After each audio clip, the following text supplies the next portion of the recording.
Welcome back to Inside the Ring, or the Inside the Ring podcast. In episode 30, we will cover Connor Bedard receives game misconducts in consecutive games. Mikko Rantanen returns to Colorado. Gabriel Landeskog ramps up practice intensity. Quinton Byfield scores a goal in 6 straight games.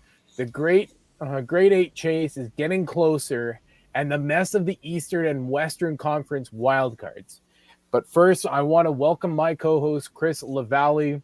Chris, how are you doing? I am fantastic. What a chaotic weekend, so I'm happy to have a little break from everything right now.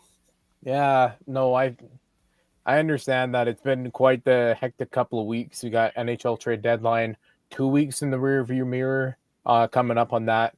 AHL trade deadline just wrapped up, so there's been a lot going on, and MLB or baseball season's starting right away, so yeah, that's around the corner. So, but we got a lot to get through, and I want to hear a word from our sponsor, DraftKings Sportsbook.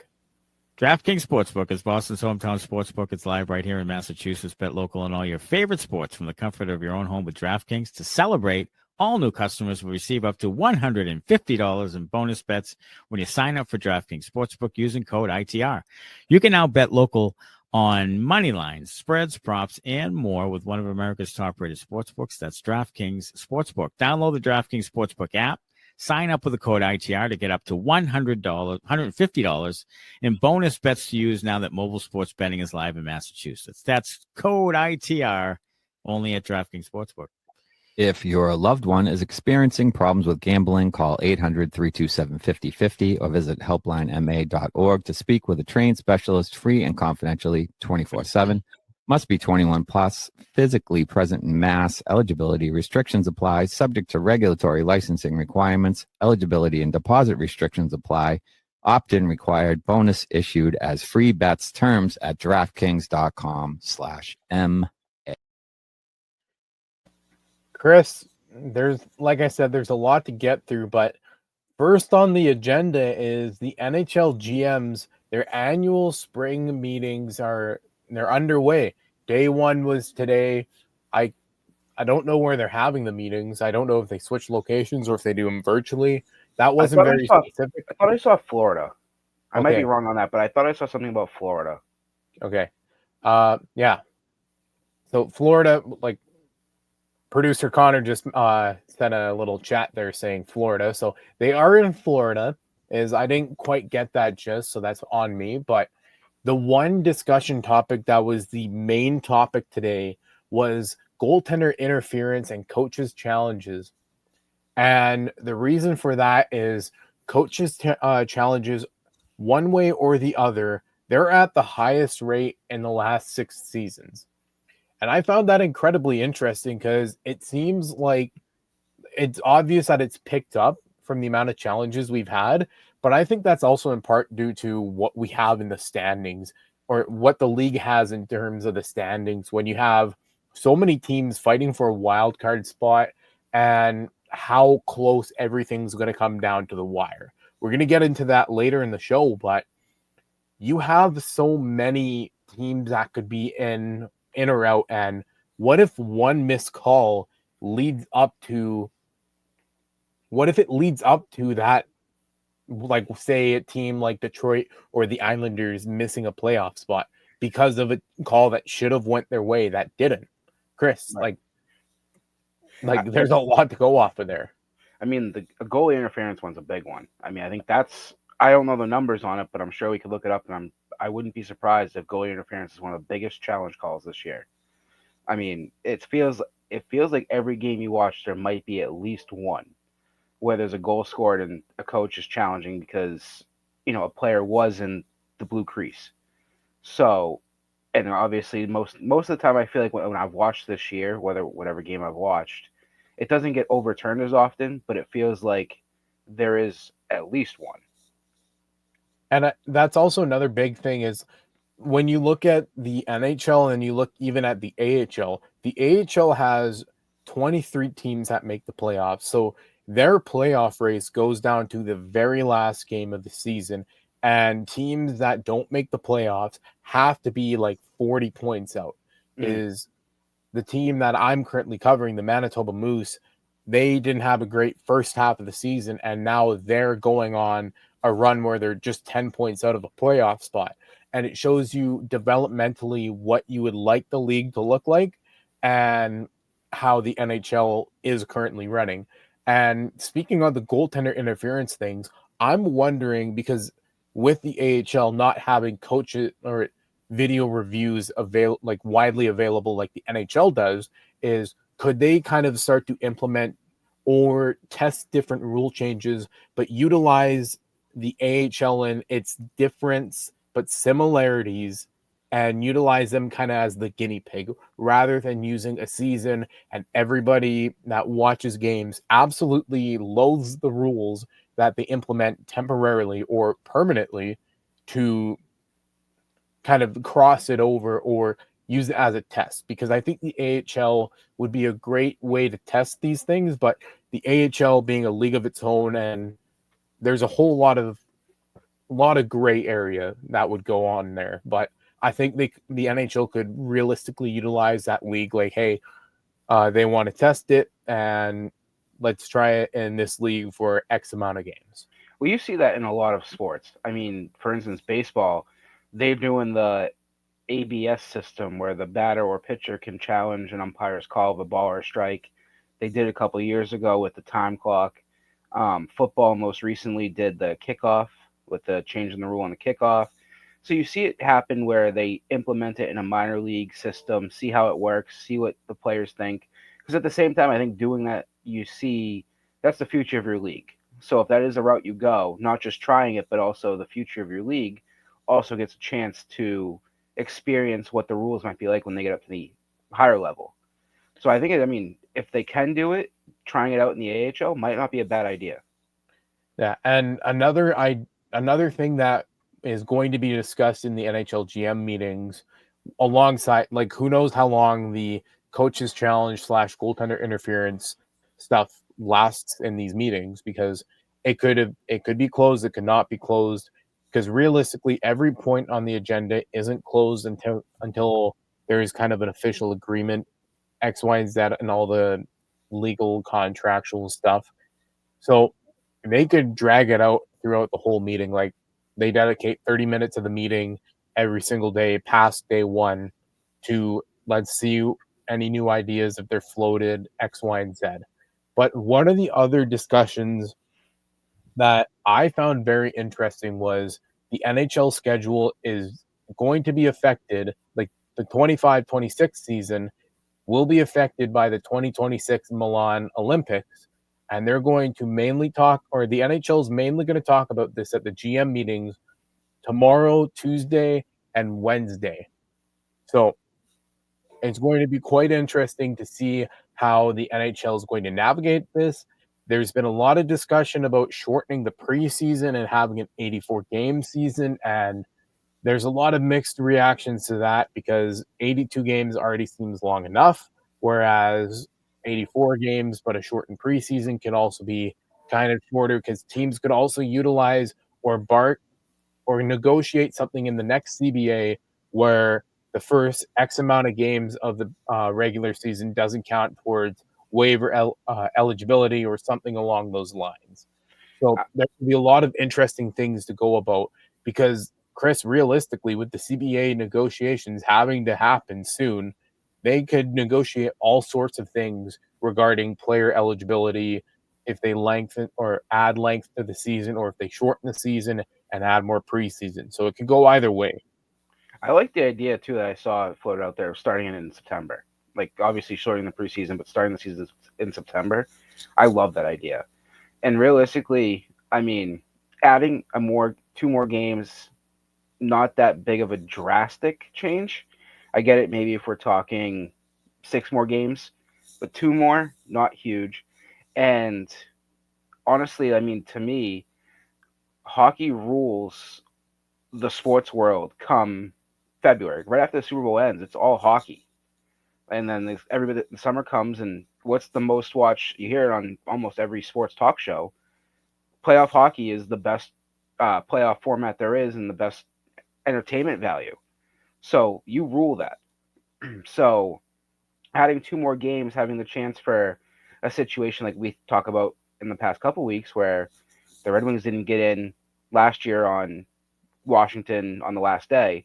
You had 2 more games, you had a little bit more chaos, more extra games with playoff hockey feel. I think it's a great idea. Absolutely. And with the way that things are going to go, there's going to be a lot of information that trickles out over the next few days with these GM meetings. And the last point that I want to touch on with these GM meetings is a non-formal point that is being discussed is the extension of 3-on-3 overtime beyond 5 minutes. But the reason why it's informal is because it would need to be brought to the NHL's Players Association. We saw it in the Four Nations face-off. There was an extended 3-on-3 overtime format. I wonder if that was almost the guinea pig for potentially putting it in the NHL season. There was not a lot of players that came out, but notable players spoke out or spoke for the potential change. I know Nathan McKinnon said that at the end of the at the end of the 3-on-3 overtime, I think Canada went 5.5, 6 minutes, and he said just his body was gassed, and he doesn't know if he could do that night in, night out, should that be the case. But I think anything extending overtime to where you like shootouts an absolute last resort. Say you got 10 minutes of 3-on-3 and 5 minutes of 4-on-4, or vice versa. 10 minutes of 4-on-4, 5 minutes of 3-on-3, or 7 minutes of 3-on-3. Who knows? It could work maybe for the benefit of watching hockey, but from a player standpoint, obviously they're going to voice their own concerns. And I think we're starting to see that kind of trickle out should the NHL move these sort of rule changes in. But then my one thing I want to point out for something that I want to argue against is when it comes to playoffs there's no overtime end. It's 20-minute periods of overtime until somebody scores. And like we saw Tampa and Columbus go 5 overtimes in the COVID bubble. So that really affects players, and that's just an argument against it. But we could see expanded overtime. We might not. I like the idea. Actually, you mentioned it. I like the idea of maybe you start overtime, do 10 minutes, and you go 4-on-4, and then move down to 3-on-3. And it's almost like a strategy thing at that point is who do you want mostly playing 4-on-4 and who do you mostly want playing 3-on-3, or who's playing the bulk of those 15 minutes. Mm-hmm. So it'll be interesting to see kind of how things go from here. And speaking of players may not have played in the Four Nations, but he's kind of been the center point of a lot of NHL attention in the last 2 to 3 years, and that's Connor Bedard. But he received back-to-back game misconducts. Consecutive games. The first is a missed tripping call, and the second is for a scrum where Philip Hronek, he kind of manhandled Bedard. The first one, Bedard gets tripped, obviously jawed at the referee, said something along the lines of, "Hey ref, that's an awful call." Maybe it was a little more vulgar than that you and I know of, Chris. But the second one, I don't know what happened in the scrum. There's not a lot of information that came out about it, but Philip Hronek kind of grabbed him and then roughed him up pretty good. So I'm wondering why Bedard got the misconduct in the second one. And actively titled, or properly titled, I guess, down below is, are younger players getting reputation calls, and is Connor Bedard a bad boy? I think realistically, my opinion on it is him being such a young kid and the success he's had in previous seasons before coming to Chicago. I wonder if the frustration of just them not being that good with him there is just getting to him and he's acting out. And that's where this is all stemming from. So like a maturity thing? Yep. Okay. I guess maybe there's no one there to take him under his wing with that maturity. Or this is the second game in a row that he's obviously had a game misconduct, that somebody is in the locker room now doing that, and we might see a different player going forward from him. But Well, when you say about the maturity thing, is all I can think about is Sidney Crosby a number of years, like a handful of years ago, is he took a really bad cross-checking penalty against Ilya Kovalchuk when Kovalchuk played for the Thrashers, and he was jawing at the refs. Instead of taking 2 minutes, Crosby took 2 minutes for cross-checking, 2 minutes for unsportsmanlike, and then 10-minute misconduct. So I think it's a reputation thing. But you also look at like the Penguins too, and like when he came into the league, he had somebody like Mario Lemieux taking him under his wing. I mean, not a big name in San Jose, but Celebrini has Toffoli, who's been around for a number of years and is a decent name, has won cups, but Chicago doesn't really have that. I mean, Well, you got Nick Foligno as your captain. Foligno, I guess, and you got to imagine, I mean, with this situation, Foligno's got to be talking to him in his ear now. I mean, back-to-back games of that, you got to imagine somebody's saying something to him. Oh, absolutely. And I think if this continues, he's going to get harsher calls in the long stretch, because realistically is the NHL's in the they're in the latter stretch run of the season, and teams are not going to be going as intense. Most teams got 13, 14 games left on the docket. Some teams got 15 or 16. That depends on scheduling, but Bedard playing the way that he is right now, bottom team, mathematically eliminated from the playoffs, is that affecting him mentally? And I think the mental side of the game is starting to show, because the whole Hronek scrum, I wonder if he was just yelling at the ref the whole time. Yeah, that's maybe what I'm wondering. But here's the hope, and I can't speculate too much here. So now you say that might be my thought on it as well. Is there something said like, we're just going to let this happen? Yeah, and just kind of moving on here is Mikko Rantanen finally made his return to the Colorado Avalanche, and it wasn't with the team that originally acquired him via trade. Mikko Rantanen was acquired by the Carolina Avalanche on January 24th, and then later traded to the Dallas Stars on March 7th on the trade deadline. And both being hockey trades arguably shook the world, because Mikko Rantanen's name being in trade rumors around end of January I don't think that was on anybody's scorecard. And then March 7th, with him being one of the top names on the trade block, that's quite the name to have out there.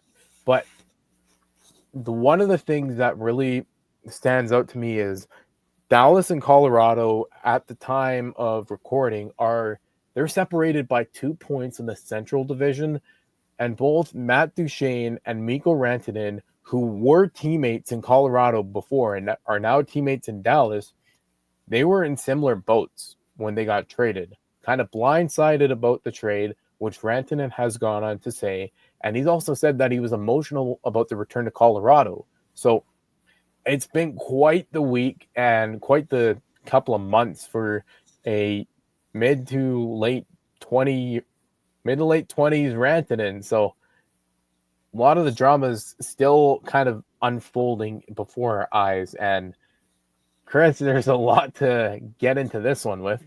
Well, did you see the video? One of the reporters I saw asked him, "Do you think you'll be booed?"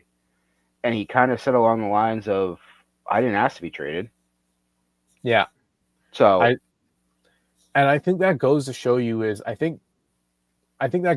that management made their decision is they didn't want to pay him a certain amount, and Rantanen was willing to take the cut, which him and his agent have gone out to say is they're willing to take less than what McKinnon was making. His agent has said that. Rantanen hasn't said that directly. He's alluded to it. But when you got both guys, or both the agent and the player, saying something pretty in line together, you have to wonder if that still wasn't what management with the Colorado Avalanche wanted to do. Yeah. And I mean, the other takeaway from last night, for me at least, was there any surprise from anybody that he wasn't going to be on the score sheet in some way, shape, or form. It didn't surprise me at all. There was a bit of a fire burning underneath him when he went back to Colorado. Obviously it might not have gone the way that he wanted to, because realistically, if I was in his shoes, I would have wanted to be like the star of the game. That's what a hat trick. selfishly, that's what I would have loved to do. But I think for him, it was just getting on the score sheet and making himself known with his new team, or his second new team. Correct me if I'm wrong, too. I saw the tribute. I didn't realize the timing of it. But did the assist come like right after the tribute?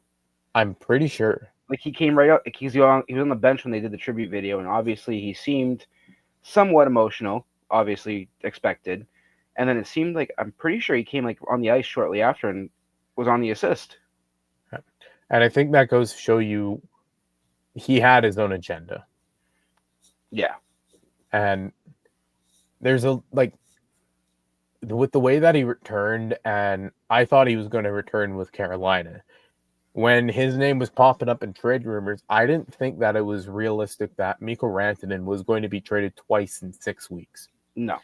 Then it happened, and unfortunately, he's back in the Central Division for 3 of the 4 teams that are in playoff spots. But here we are. Or here Mikko Rantanen is, I should say. And speaking of the Colorado Avalanche, Gabriel Landeskog is intensifying practice. He resumes skating with the team, but he's actually taking drills alongside teammates now.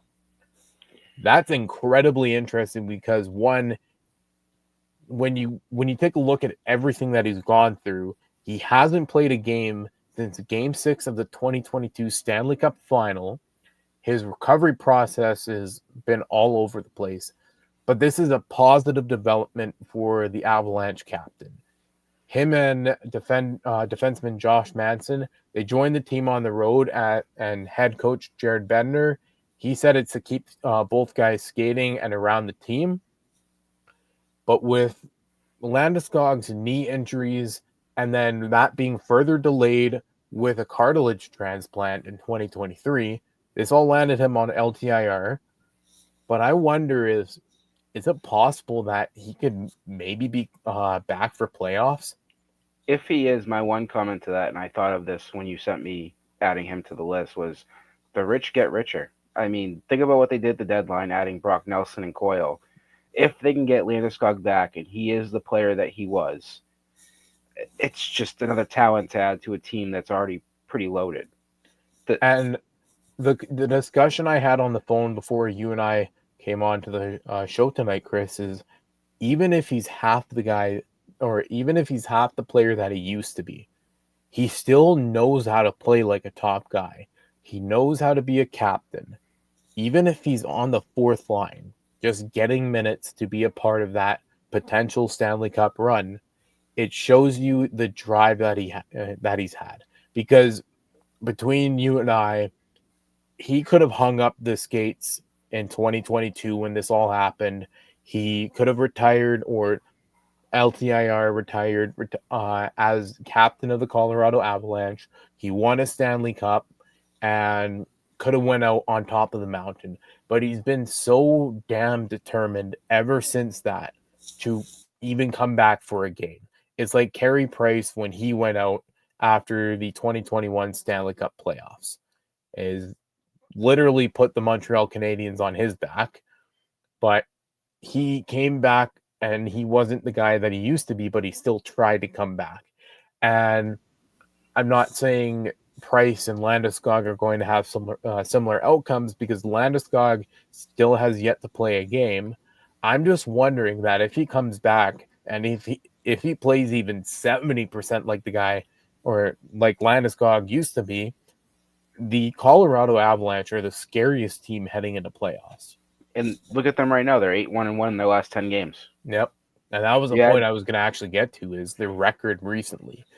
Their acquisitions at the deadline, they added Lindgren and VC prior to what they did at the deadline, and then you add Nelson.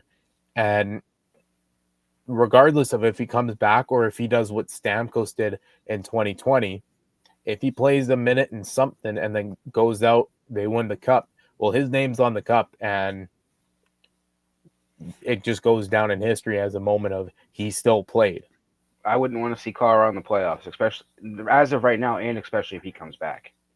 Well, covering Winnipeg and them having an 11-point lead on Dallas at the moment with 14 games left, and Dallas has 16 games left, there's a lot of sweat and nervousness. But Friday's game where Winnipeg beat Dallas 4-1, and it was a playoff-like atmosphere from what I was told from other people who were covering the game in person. It goes to show you that there's not a lot to be afraid of for any team realistically, because playoffs are a whole different beast. And if you have a playoff-like atmosphere, the team's going to feed off of it. And Dallas and Winnipeg that's a series I'd love to see round 1 or 2. Dallas, Colorado is going to be one hell of a matchup in round 1. If they get Landeskog back, I think it's going to be Winnipeg, Colorado second round. But that's also depending on if anybody advances, because realistically it could be Dallas, Vancouver in round 2. I think no matter what, I think we're really looking at it and we're setting the stage right now. It's going to be Dallas, Colorado in round 1. Yeah, and with Landeskog potentially coming back, and like you said, Chris, if he's the guy that he used to be, well, that's somebody you look out for. And speaking of teams in the West, mostly the Pacific Division, that's Quinton Byfield. He's got a goal in 6 straight games. Red hot right now. In the game, the only goal scored on, I think it was Saturday against Nashville. They won 1-0 in overtime. Wow. So the Kings, they're third in the Central Division. They're finding scoring through the whole lineup that they got. You add Kuzmenko at the deadline, which I think was their only move. And, Byfield's starting to have a bit of a hot streak. It's coming at the right time. And yet, from a coaching standpoint, you hope he kind of cools down before you go on the playoff run, because gives him time to refocus, reset, work some kinks out in his game, and then allow him just go on a tear when he needs to. But with the way that LA is playing right now, Byfield's showing more promise as the season passes and each season passes. But the Kings overall, with the trades they've made and the players that they've gotten and traded away, I think they're a better team because of what the adversity that they've faced.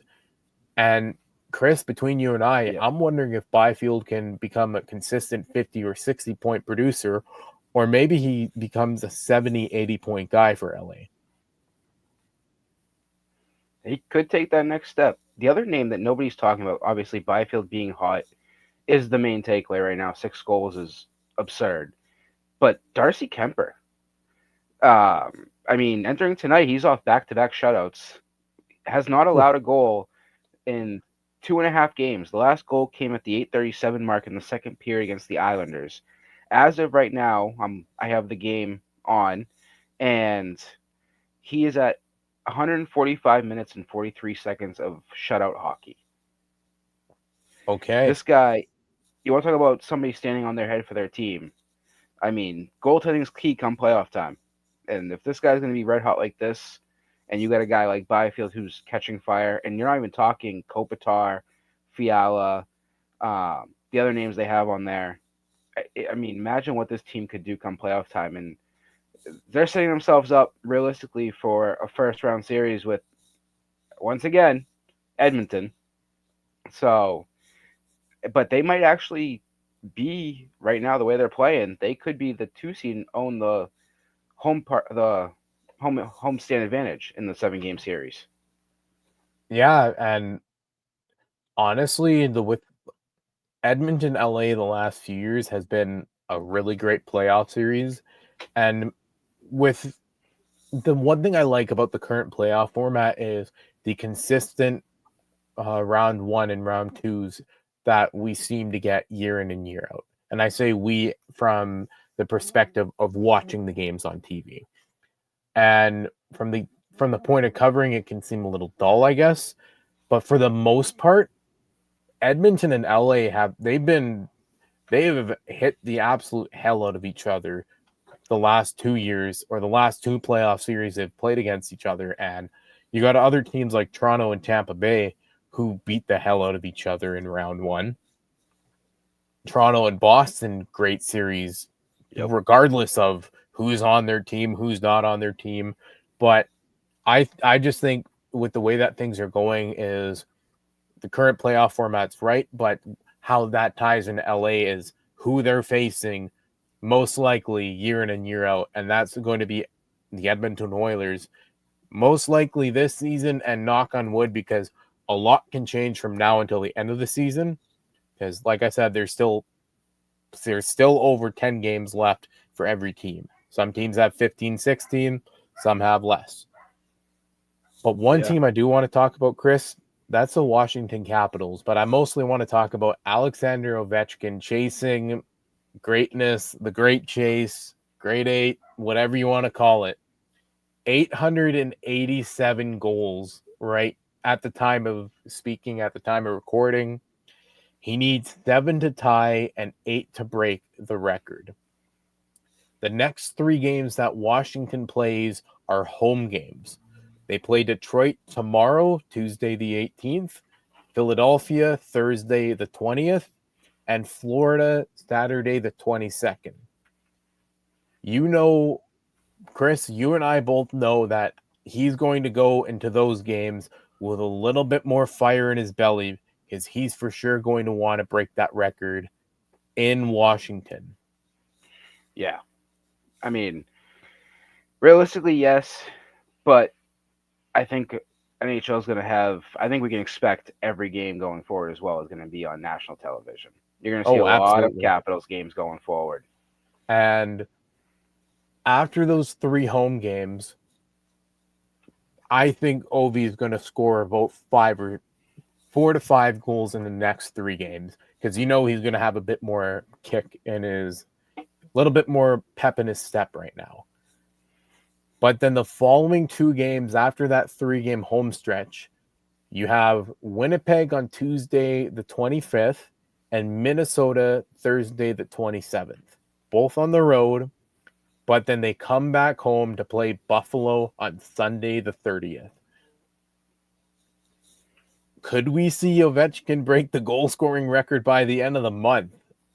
My prediction originally when we talked about this a couple weeks back was April 1st at Boston.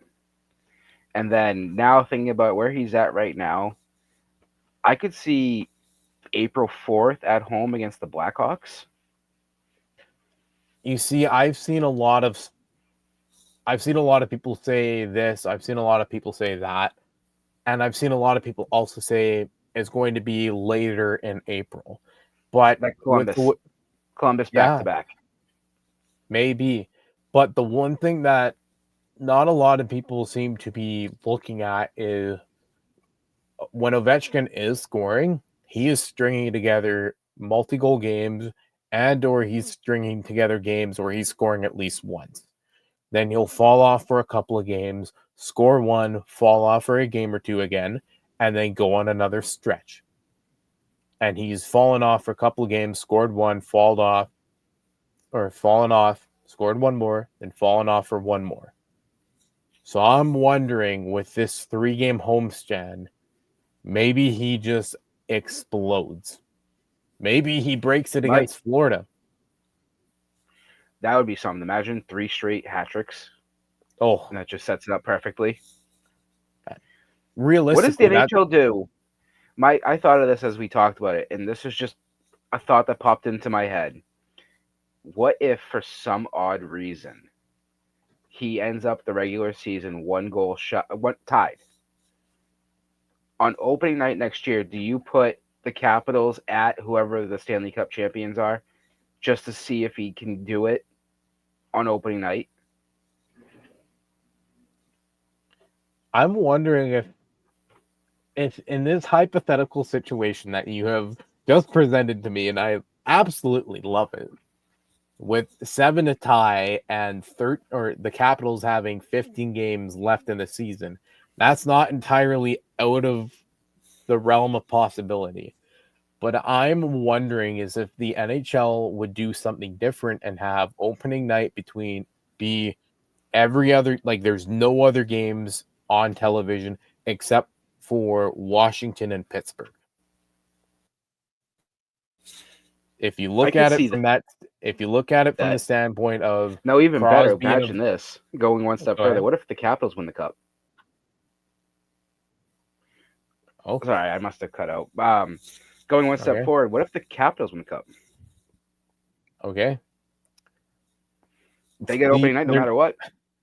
Yeah, opening night no matter what is defending champs. But I think within these next 6 games, there's a real possibility that Ovechkin, if he gets one hat trick and a couple other multi-goal games, or one hat trick and one multi-goal game, like he scores 3 in one and scores 2 in the other. And I think we're looking at within the next 6 games, the goal scoring record is going to be broken. Mm-hmm. And Chris, realistically, I think by the end of the season, it's for sure going to be broken. But I'm wondering I think we're at the point, or I think Ovechkin's at the point where we can start asking the question, even with 15 games left in the season, is there a slight possibility if he goes on a goal per game tear, could he hit 900 goals? I don't see why he couldn't. We've seen him go on goal per game paces already. Why couldn't he do it now? But it's a whole mess within itself, because even if he slumps for 3, 4, 5 games, it could still happen, but it might not. And who knows? Chris, I think speaking of messes, the Eastern Conference, which is a little bit more of a mess considering wildcard spots right now, it seems like every day the wild card in the Eastern Conference changes. Do you think this is going to be similar to last season where the final spot came down to the absolute last minute of the NHL season? Or do you think it's going to start to give way? I think it's going to come down to the last game again. And realistically, I think it's not going to just be 2 teams waiting it out. I think you could have 3, 4 involved. I mean, this is going to be more.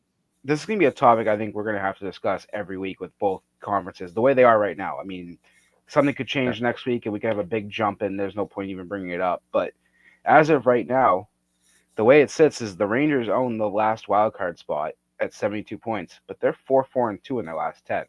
Yeah. The team right behind them is the Montreal Canadiens at 7-1-2 in their last 10, and they're only 1 point back. Columbus has fallen off. Detroit's struggling. The Islanders are right there, 4 points back. The Bruins, they blew it up. So, now we're getting to the territory. We're talking about the next 3 teams in the Bruins, Penguins, and Flyers, where it's kind of hit or miss. Like the Flyers sneaking back into the conversation is kind of surprising. Are they going to make it? I doubt it. I mean, you could realistically cut it off at the Islanders, but now you're setting yourself up for chaos. The Red Wings, as a Red Wings fan, March is somehow a nightmare. I don't know why it is that way, but the last couple seasons, it's just been you're in a playoff spot, and then March comes and you fall apart.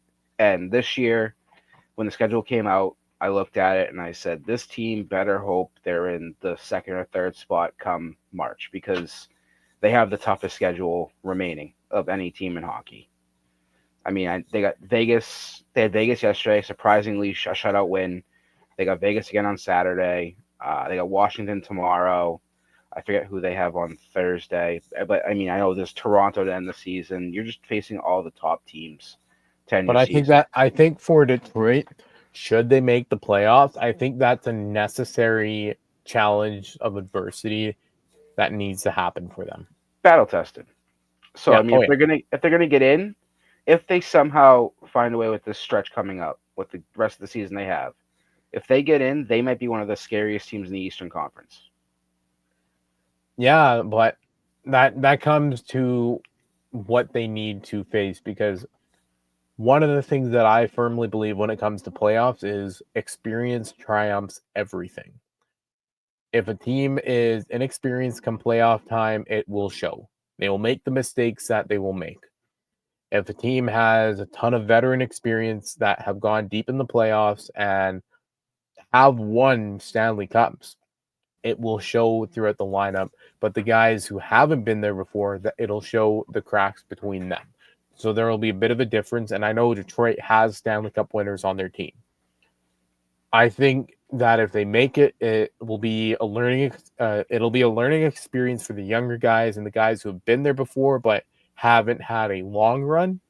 That's what I want.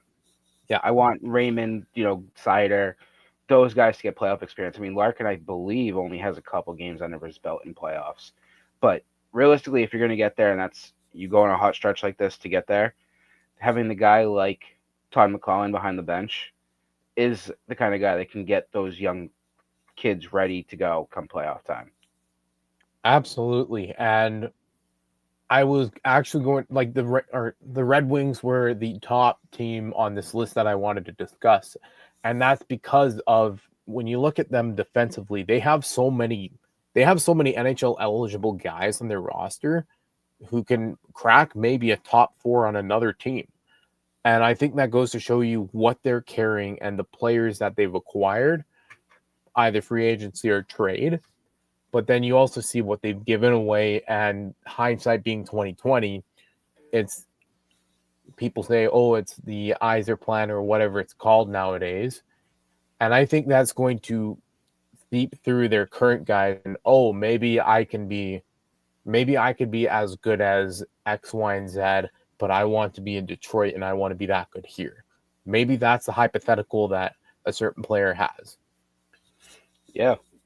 And I mean, there's prospects too that I honestly think, and there was one name I sent to you earlier and Axel Sandin Pellikka, who might be coming over this spring. So like if the Red Wings are in a playoff spot, or fighting still where they are right now and haven't fallen out of it, is that a guy you slide into your team and hope maybe he gives you a jolt to get that final step and get there? And then now you're talking, if they get to the playoffs, he's a guy in his rookie season maybe played 5, 6, 7 games, and he's now got playoff experience right away. Yeah. Or because it happens all the time, and the AHL, maybe Axel Sandin Pellikka comes over and Grand Rapids gets that jolt on defense. And I think if they're not ASP. in the playoffs, that's where he's going. If they fall out, that's where he's going. And with the way that Grand Rapids looks, you already got Nate Danielson, who's a hell of a forward. Having another extra kick and a top prospect wouldn't hurt Grand Rapids in a playoff run, even if Detroit is in the playoff race or have made the playoffs. Montreal right now, to me, though, overall is the scariest team. I mean, 7-1-2. I don't even know what they have coming up. Like, that could be the difference maker. They say they face Buffalo for 2. Oh, look at that. Ottawa, New York, Islanders. Next 2 games.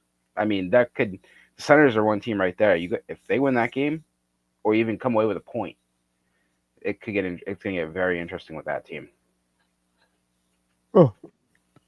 And one team that I really want to talk about who isn't in the wild card race, that's the Carolina Hurricanes. And they're surging at the right time. And maybe it'll bite them, maybe it won't. But they're 8-2-0 in their last 10 with a 7-game win streak right now. After the Rantanen trade, this team looks like it's got just an absolute jolt going through them. They're playing even harder now. Like, you take a top line guy off the roster, or you add a top line guy in, you take him out at like 6 weeks later, and Carolina looks like a whole different beast right now. Going into playoffs, I think in the Eastern Conference at least, that is the team to beat, Chris. And just the way that they have kind of structured themselves, they have the proper depth that a team looking to go on a run will go on. But then you add guys like Taylor Hall, Logan Stankoven, and various smaller pieces. And you got to look at the roster construction that they've made so far. Great defensive pieces, great forward pieces, and now the whole thing of chemistry. And that was the whole chemistry talk was something that it surrounded Winnipeg forever leading into the trade deadline. And does Carolina suffer a little bit from the chemistry thing, or is this just an early look at what they could do in the or the grand scheme of things?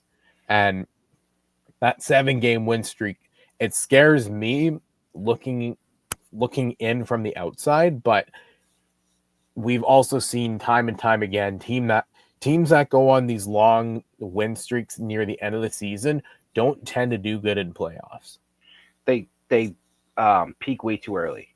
You know, if it was a 7-game win streak, we're talking in the beginning of April, yeah, they're scary come playoff time. I mean, realistically, looking at their schedule coming up, they should be on an 8-game winning streak after Thursday. They have the Sharks, which if they are, that could set us up for a great matchup on Saturday between the Kings and the Hurricanes. I mean, that's going to be a must-watch game. It's a 4:00 my time, so I'll probably end up watching that. I mean, that's going to be a hell of a game. Another team, not to change the subject on you, but another team I want to talk about in the Eastern Conference was the Devils. And everybody's talking about them. They lost Jack Hughes for the season. Are they going to be able to battle back? Are they going to be able to hold that playoff spot? To me, they're still a question mark. 5-5 in their last 10. They just lost on Saturday 7-3 to Pittsburgh.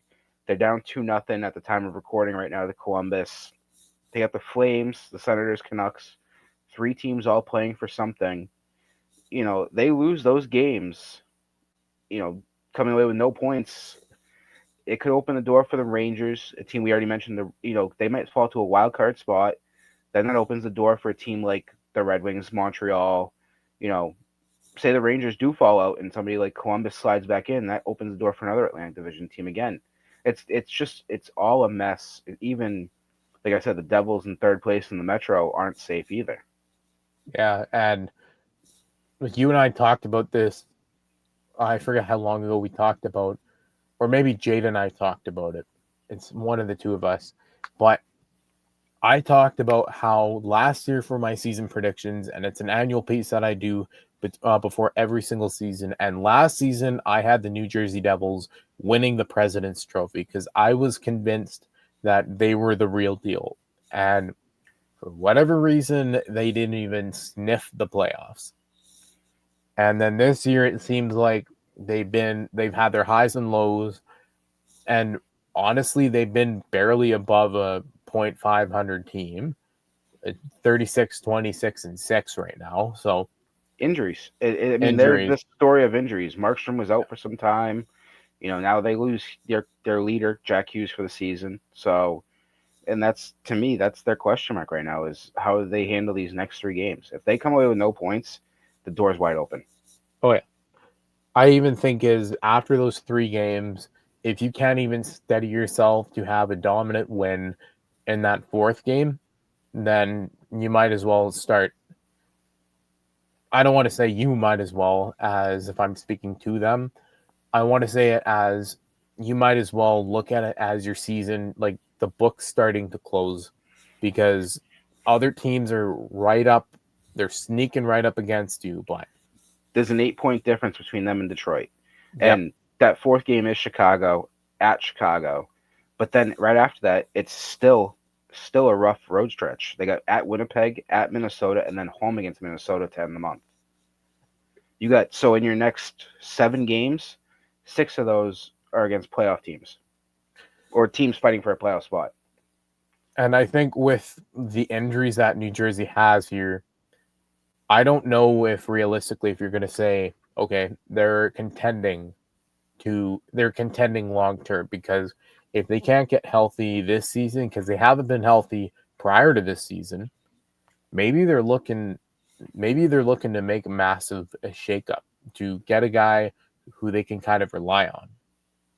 Who knows? And maybe we give them the ITR bump where we talk about them right now and it's the next 7 games and watch them go 6-1-0 in their next 7. Maybe. And kind of I don't mean to kind of scurry things on here, but No.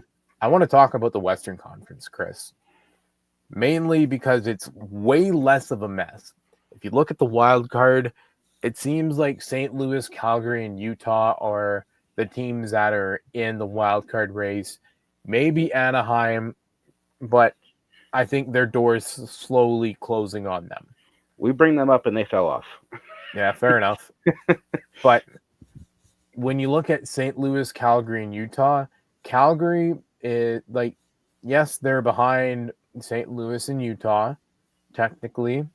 Speaking of standings and how Calgary's tied with Utah for that 4th spot, and then St. Louis, or I guess 3rd spot, and St. Louis is tied with Vancouver for the 2nd wildcard spot right now.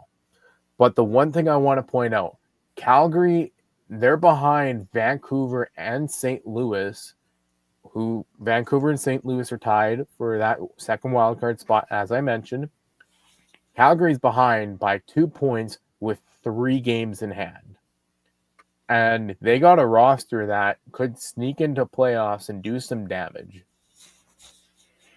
I mean, looking at that whole race, are we crazy to say that this could get really interesting after Thursday?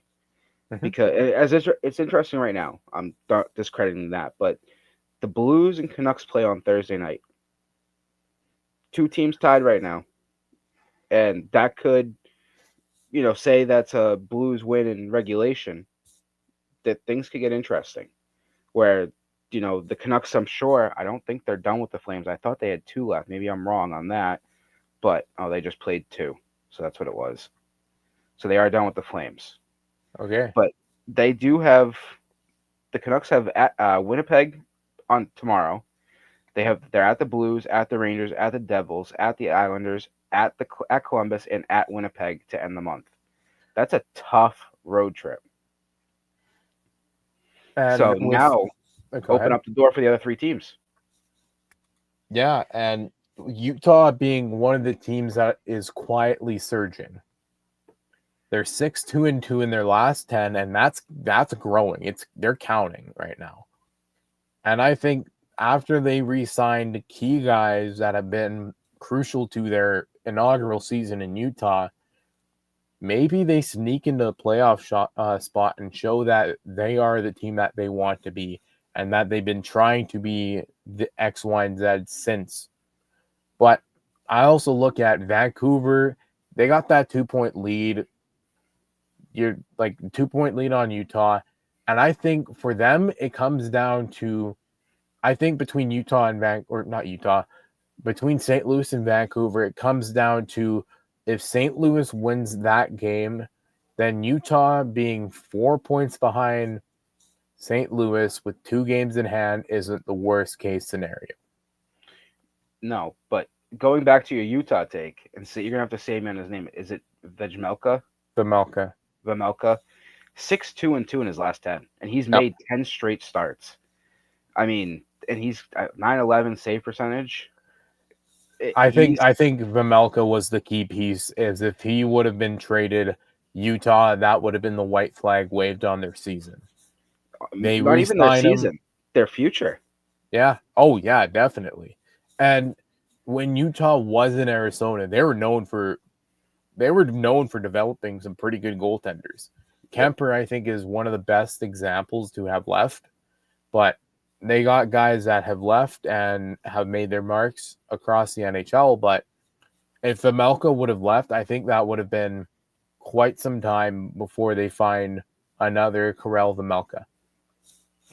And like you said, I didn't even know myself that he was 6-2-2 in his last 10. So thank you for that. But I think that shows you, one, they're relying on Vejmelka to be as good as he is, but Utah's also playing up to a standard where Vejmelka is like, he's what they're getting or what they're paying for. And Vancouver, if they recover their season with a wild card playoff experience, it won't get any easier for Vancouver because, like you're mentioning, Vancouver, they play Winnipeg tomorrow night, and Winnipeg, they could hit the 100-point mark tomorrow night. 48 wins on the season. Vancouver could roll into that, and I think that could be a true test. Is if Vancouver wins that, okay, they have a better shot of stabilizing things on their season. But if they lose that, I think it's going to be more of a free fall for the Canucks. And that could give teams like Utah or Calgary a really good chance to catch up. Are we sold on Minnesota being safe? I am. Minnesota, like the way that they played is they're not going to be first, second, or third in the Central, but they're for sure fringe on that Central right now. And I didn't have them making playoffs. I'm going to be completely honest with you. But they've made moves to solidify themselves to better themselves if they make the playoffs. But if they don't, it's not like they went out and sold the farm for big name player. So the only reason I asked the question is because right now they're down 1-0 to the Kings. They've dropped 4 of their last 5. One of those was an overtime loss.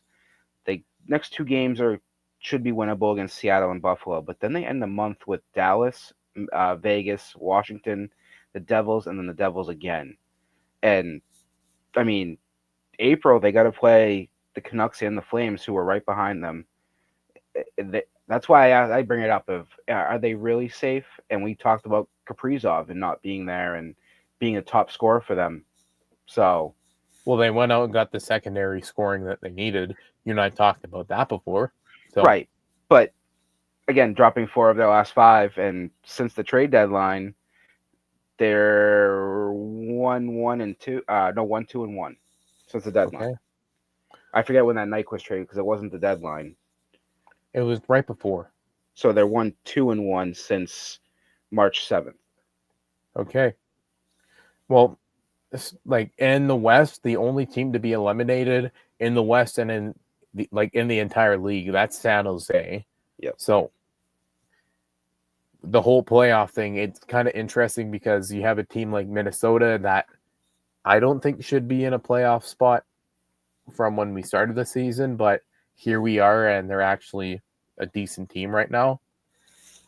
But it also goes to show you is they've been in this position ever since Kaprizov went down months ago.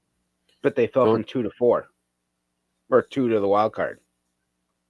But they've still managed to maintain a playoff position. That's right. My argument. Right. And if that team solely relied on Kaprizov to be the primary goal scorer, like a McDavid-like producer, they would have fallen deep into the basement of the Western Conference well by now. But yeah. they kept their head above water. And Chris, I think I say this every single week. I think we'll continue this conversation next week until playoffs commence. I think this has to be a topic every week, unless somebody pulls away, like we said in the Eastern Conference. And I do want to correct on the Eastern Conference. I read it wrong. The Devils are up 2-0 on Columbus. Okay. I think I don't know where you're standing at with the Columbus thing, but I think Columbus is if they skid any more games, I think that's it for them. I kind of sit right there with you on the same thought. Is like, yes, you're 2 points out of the wild card spot with 2 games in hand, but you're facing all playoff teams coming up. Yeah, if you start to concede some pretty crucial games, you might as well start knocking on the door and maybe making plans for the 26 or 25-26 season. Yep. And Chris, I don't know about you, but I think we've covered all the bases, eh? I think so. So thank you for listening. Chris and I will be back next Monday to talk more hockey and talk a lot more playoff hockey. And take care. Have a good night.